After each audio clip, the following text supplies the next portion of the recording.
Hello everyone, welcome to our channel Pariksha. Our today's topic of discussion is coding decoding of preliminary level. So without any further delay, let's continue.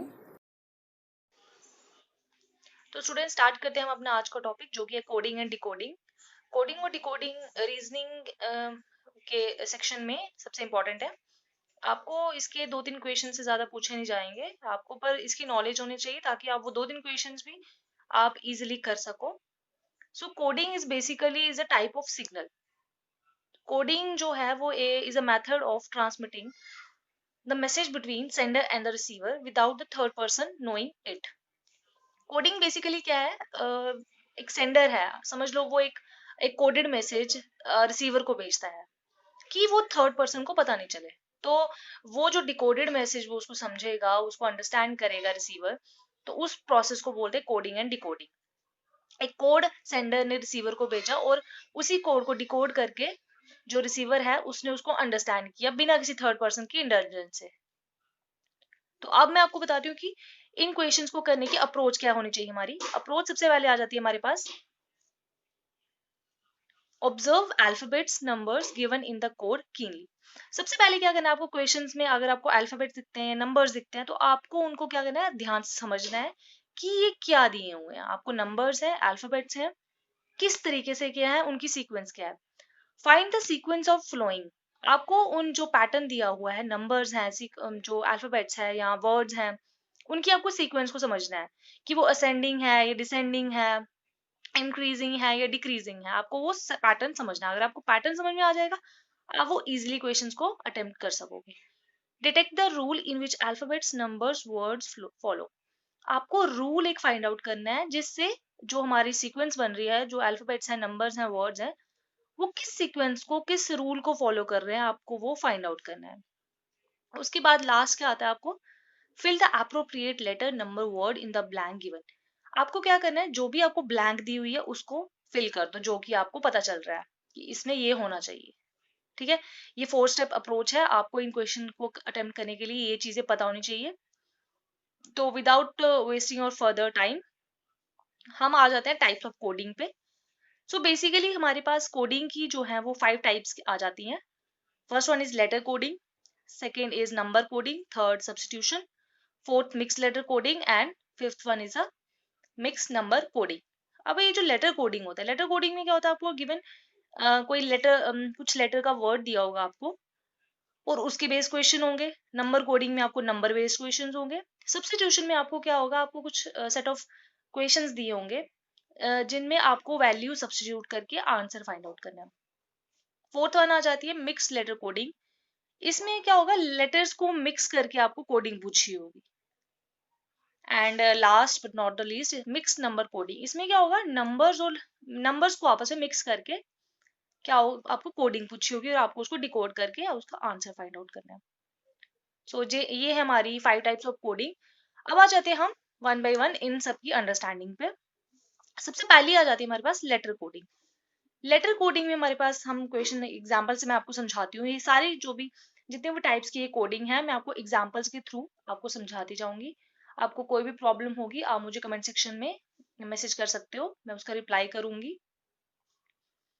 So first example जो letter coding की मैं आपको दे रही हूँ, if in any coded language timber is written as Bermit, BERMIT, then what would stand for banter?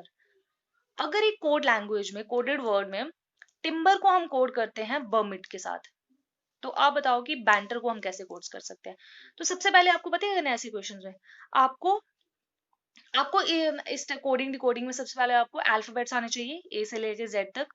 उनकी sequence पता होनी चाहिए। ए कौन से नंबर पे है, ए फर्स्ट नंबर पे है, सिमिलरली बी सेकंड पे है, सी थर्ड पे है, and so on and so on. और अगर हम इसकी बैकवर्ड से बात करेंगे तो जेड फर्स्ट पे आता है, अदरवाइज जेड 26 पे आता है।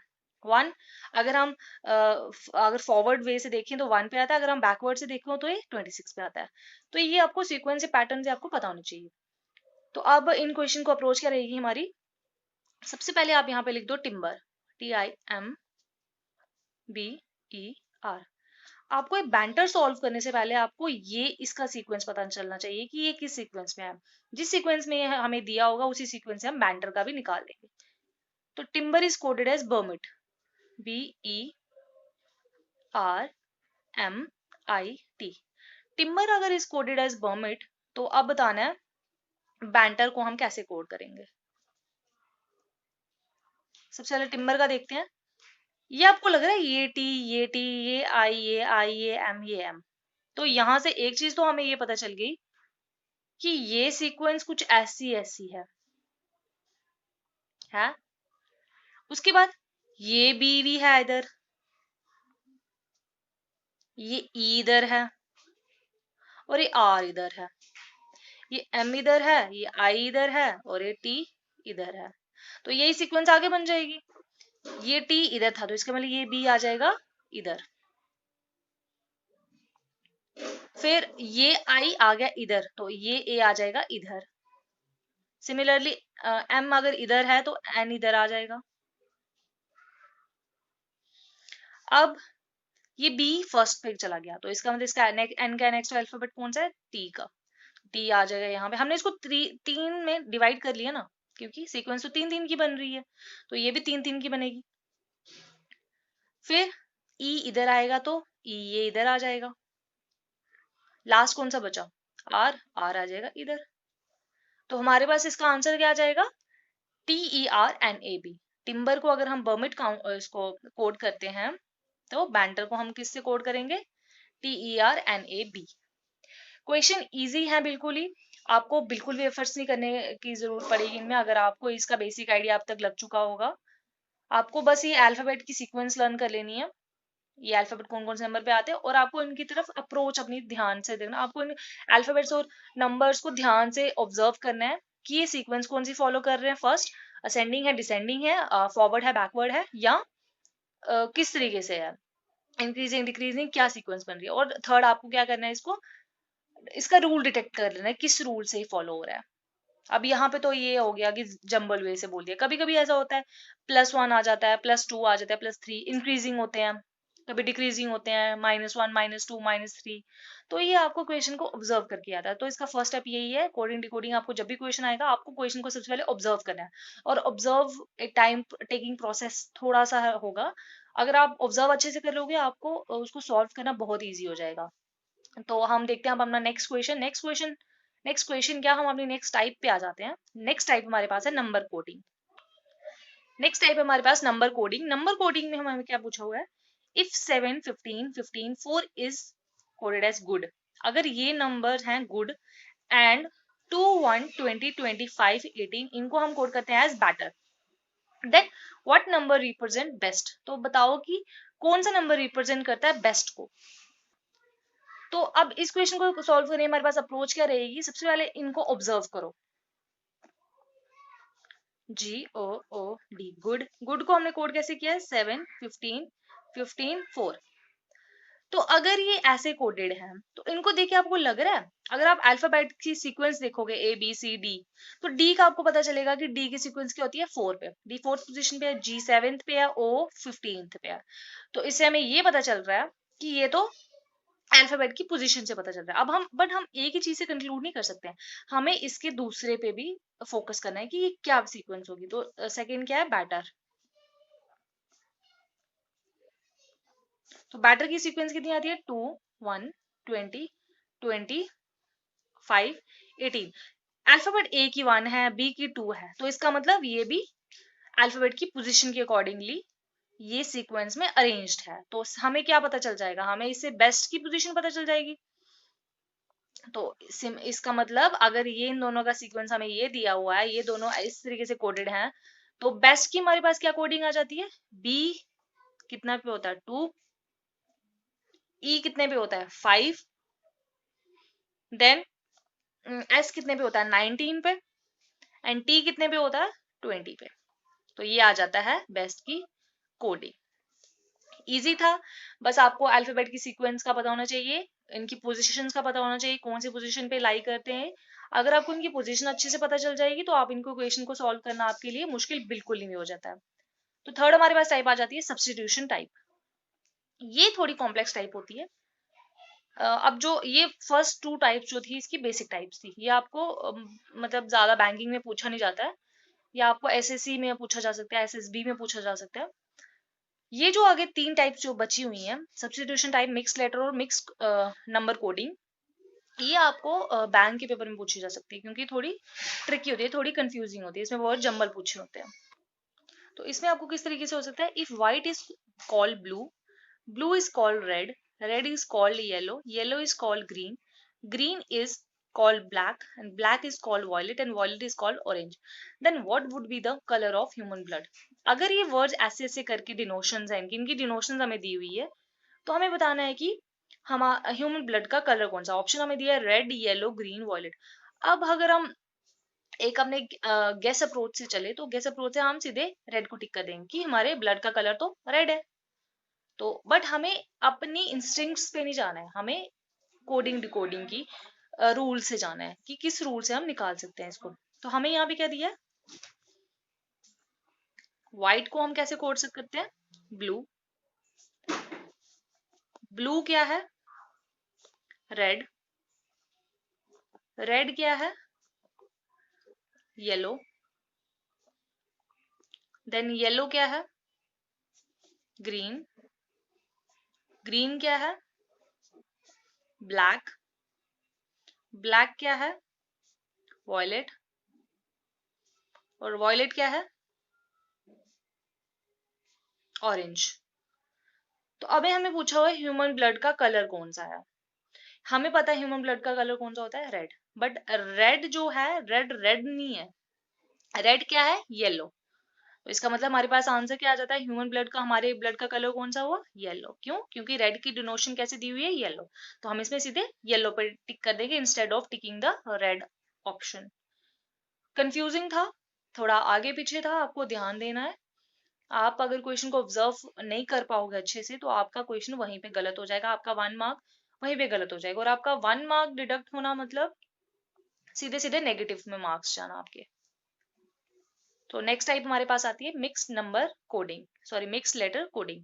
सबसे पहले मिक्स लेटर कर लेते हैं। इसका हमारे पास एग्जांपल है, इन अ सर्टेन कोड लैंग्वेज,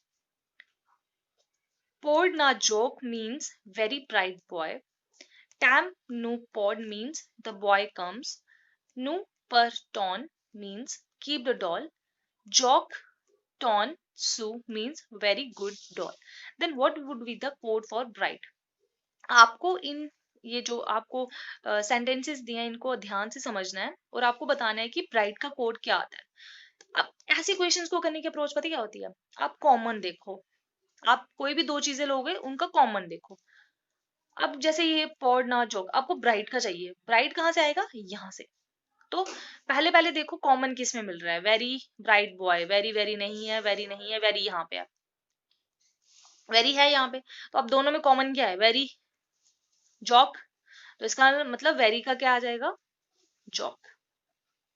हमने वेरी का डिकोड कर लिया है, जोक डिकोडेड है, हम इसको नहीं देखेंगे। देन उसके बाद बॉय इधर भी है, बॉय इधर भी है, दोनों है। तो बॉय इन दोनों में कॉमन क्या है, पॉड, पॉड। तो इसका मतलब हमारा बॉय का भी डिकोड क्या हो गया, पॉड। तो अब हमारे पास इजी हो जाता है ब्राइट का निकालना। तो ब्राइट का हमारे पास क्या आता है, ना, देयरफॉर ब्राइट का आ जाता है हमारे पास ना। आ गया आंसर। इजी था, बहुत ज्यादा इजी था, बस इसको हमने समझने में थोड़ा टाइम लगाया। हमारा समझने के लिए टाइम हमें लेना बहुत जरूरी है। अगर हम इसको समझेंगे नहीं, हमारा कंक्लूजन नहीं निकल पाएगा, हमें समझ में नहीं आएगा हम क्या कर रहे हैं, और हम अपने ही लॉजिक्स में अपने आप को जम्बल कर देंगे, और एग्जाम में कंफ्यूज नहीं होना है। कंफ्यूज सोल्यूशन नहीं है कंफ्यूज होना, आपको क्वेश्चन को देखना है, उसको समझना है, और उसको राइट वे से निकालने की ट्राई करनी है। अब आता है हमारा लास्ट टाइप, जो कि है मिक्स लेटर। नहीं, मिक्स लेटर कर लिया हमने, लास्ट आ जाता है हमारे पास मिक्स नंबर कोडिंग। तो मिक्स नंबर कोडिंग की मैं आपको एग्जांपल्स बताती हूँ। ये रहे मिक्स नंबर कोडिंग की एग्जांपल, एक मैं बताती हूँ। In a certain code 786 means study very hard, 958 means hard work pays, and 645 means study and work. तो अगर सेंटेंसेस के तीनों के अकॉर्डिंगली हमें सॉल्व करना हो तो हमें सॉल्व क्या करना है, which is the following is a code for very, कि वेरी के लिए क्या कोड आता है, वेरी कहाँ पे है, वेरी यहाँ पे। हम डायरेक्टली तो बता नहीं सकते हैं कि इसका कोड 7 है, 8 है या 6 है, नहीं बता सकते। इसको हमें पहले सॉल्व करना है। तो हमें देखना है कॉमन किस किस में क्या क्या है। स्टडी वेरी हार्ड, हार्ड इधर भी है, हार्ड इधर भी है, तो दोनों में कॉमन क्या हुआ, 7 8 6 7 8। तो हार्ड का क्या आ जाता है, 8। 8। अच्छा, हार्ड का हमने सॉल्व कर लिया। देन स्टडी, स्टडी इधर भी है, स्टडी इधर भी है, तो दोनों में कॉमन क्या है, 6। तो स्टडी का भी आ गया, कितना आ गया, 6। तो देयरफॉर हमारे पास वेरी का क्या आ जाता है, वेरी का हमारे पास कितना आ गया, वेरी का हमारे पास आ गया, क्या बचा इधर, 8 भी हो गया 6 भी हो गया, तो वेरी का हमारे पास बचा 7। तो आ गया हमारे पास वेरी का 7। इसी वे से आप अपनी कोडिंग और डिकोडिंग के सारे क्वेश्चंस कर सकते हैं। मिक्स नंबर हो, चाहे मिक्स लेटर हो, सब्स्टिट्यूशन कोडिंग हो, नंबर कोडिंग हो या लेटर कोडिंग हो, आप किसी वे से आप कर सकते हो। आपको जो भी इसमें कंफ्यूजन हो आप मुझे कमेंट सेक्शन में आप बता दीजिए, मैं उसका रिप्लाई करूंगी जरूरी। सो स्टूडेंट्स, ये था हमारा कोडिंग एंड डिकोडिंग का आज का लेक्चर। इसके ऊपर एक दूसरी वीडियो भी मैं लाऊंगी। ये तो थे आपको सिर्फ ये रूल्स और अप्रोचेस के बारे में बताने के लिए। मैं आपको इसका एक्सरसाइज सेशन हम अपनी अपकमिंग वीडियो में करेंगे। अपकमिंग वीडियो में आपको बताऊंगी इसकी इसकी एक्सरसाइज किस हिसाब से आ सकती हैं, आपको एग्जाम पॉइंट ऑफ व्यू से क्या क्या किस हिसाब से पढ़ के जाना है कोडिंग डिकोडिंग के क्वेश्चन को अटेम्प्ट करने के लिए। So students, this was all about the coding and decoding session. Thank you for watching. Like, share and subscribe our video.